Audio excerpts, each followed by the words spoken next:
Hey guys, Miss Andronicus here, and today we're multiplying algebra. Let's go over some rules to begin with. So remember, ask yourself, is it positive or is it negative, and multiply your numbers first.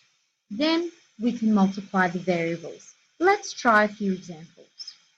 So here in this example, we have x multiplied by 3x multiplied by 2x.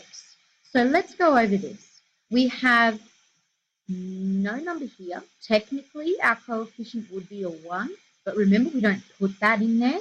So we only deal with the 3 and the 2, the 3 multiplied by 2, because multiplying it by 1 would be the same answer anyway. So we line our equal signs up on the left, and we go 3 times 2 is 6, and we have x times x times x. So that becomes x to the power of 3, or x cubed.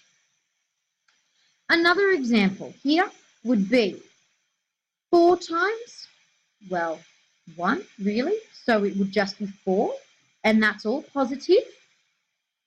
A times A, so it's A squared.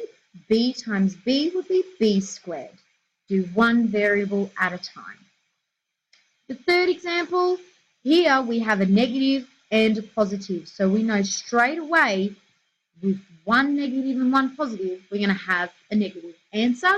4 times 5 is 20, and we have the x and the y.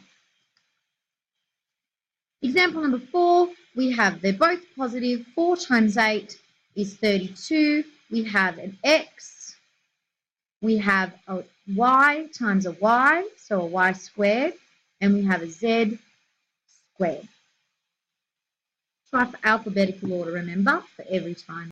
So, example number 5, we've got 9b squared multiplied by 3a squared, subtracting 2a squared b squared. Okay, so with this example, we've got a multiplication and a subtraction. So because we've got both, again, we need to make sure that we follow BIDMAS.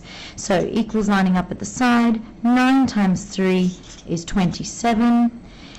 Always alphabetical order, so a squared, b squared from the two terms, and then we simply take the third term and carry it down. So subtract 2a squared, b squared there.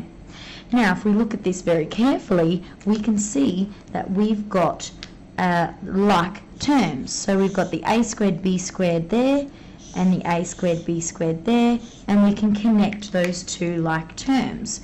So now we have 27a squared b squared subtract 2a squared b squared ends up being 25a squared b squared in the end. And that's it. Thanks guys. Ciao for now.